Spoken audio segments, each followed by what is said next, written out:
You're not nice. You're terrified. And the people using you, they know it. There's a moment that happens to certain men. Quiet, gradual, brutal. You stop being a person. You become furniture. The guy people forget to invite. The one whose ideas get ignored until someone else says them. Always available. Never the first call. You feel it in the silences. You speak and the room just moves on, like your voice weighs nothing. No one announces it. They just stop acting like you matter. Your time? Assumed. Your boundaries? Ignored. Your needs? Inconvenient. You can't even remember when it started. The 100th, I don't mind, when you absolutely did. The job where you burned out while watching mediocres get promoted.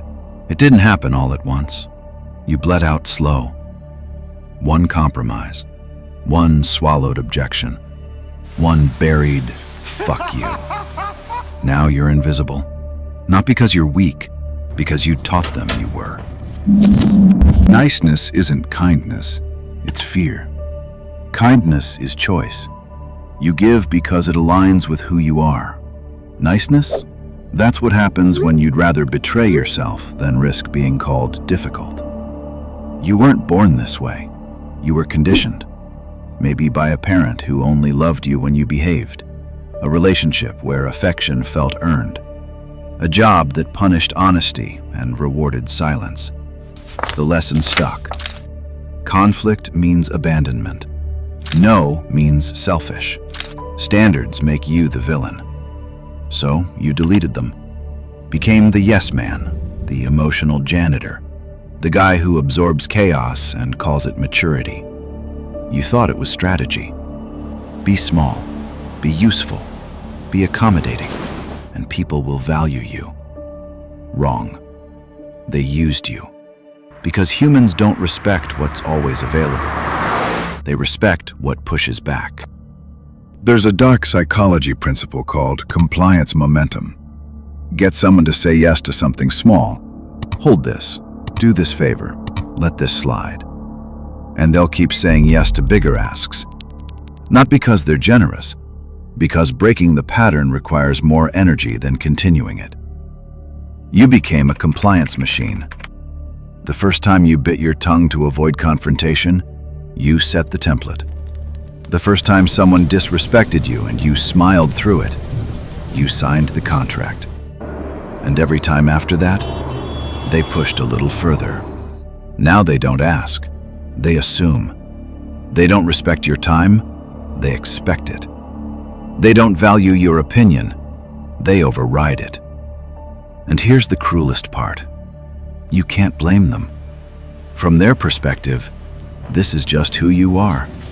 The accommodating guy, the one who never complains. You never taught them you were anything else. So they don't respect you.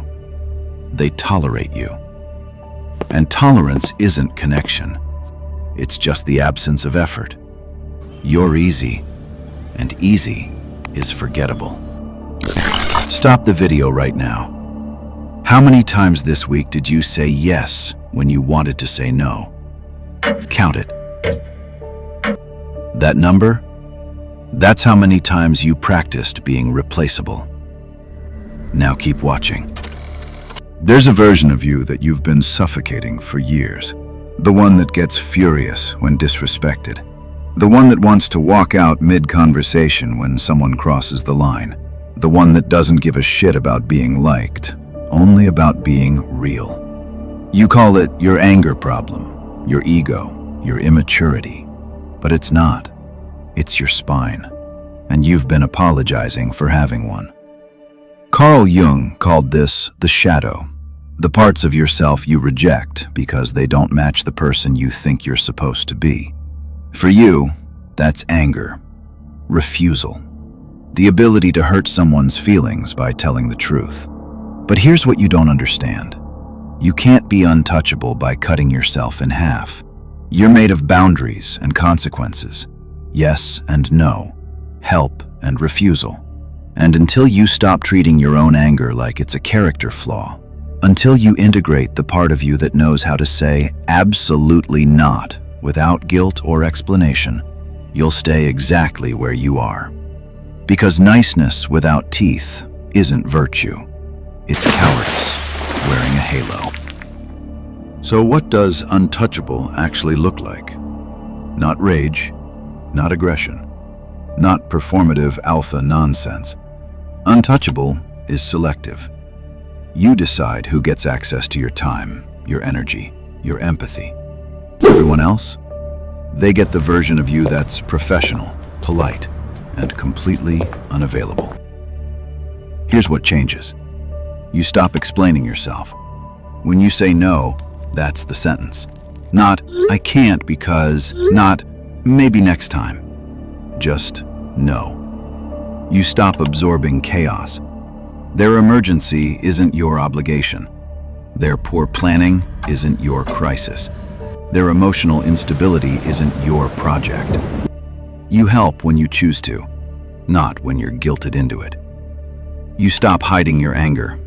When someone disrespects you, you let them see it. Not in an explosion, in a shift. Your tone changes. Your availability evaporates. And they feel it, even if you never raise your voice. This is enforcement.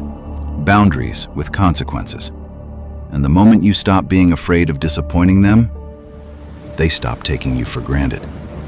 Because for the first time, there's a cost to crossing you. Let me tell you exactly what happens if you stay on this path. 10 years from now, you'll still be the dependable guy, the safe option, the one people use but never promote, date but never prioritize, keep around but never actually see. You'll watch men with half your competence get the career you earned. Why? Because they acted like they deserved it. You waited for someone to notice. You'll be in relationships where you're loved in theory, but not desired in practice. Where intimacy is a favor. Where you're the emotional support, not the obsession. And one day, 5 years, maybe 20, you'll look in the mirror and feel nothing. Not anger, not even sadness. Just nothing. Because anger requires believing you deserved better. And somewhere along the way, you stopped believing that. And that future only exists if you keep choosing silence. That's the cost. That's what staying nice gets you. A gentle, quiet, suffocating erasure. You can't be both. Nice and untouchable. Agreeable and respected. Available and valued. So choose. Stay invisible. Keep swallowing your anger. Keep pretending it's fine. Some people will like you. Most will forget you. And you'll spend your life wondering why no one ever chose you the way you chose them. Or stop. Stop performing. Stop apologizing for occupying space. Stop negotiating your own worth. It will be uncomfortable. People will resist. Some will leave. Let them. Because the ones who can't handle you having standards, they were only there for what you gave, not who you are. And the ones who stay, they're the ones who finally see you as a person, not a service. You've been invisible long enough. Not because the world made you that way, because you practiced it, perfected it, became so good at erasing yourself that even you forgot you were there. Time to stop. Not by becoming cruel, just by refusing, once, clearly, without apology, to be used. That's all it takes.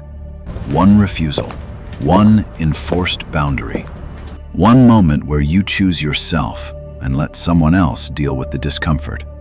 Do that once, and you'll remember what it feels like to exist. Do it twice, and they'll remember too. You've been a ghost long enough. Time to become untouchable.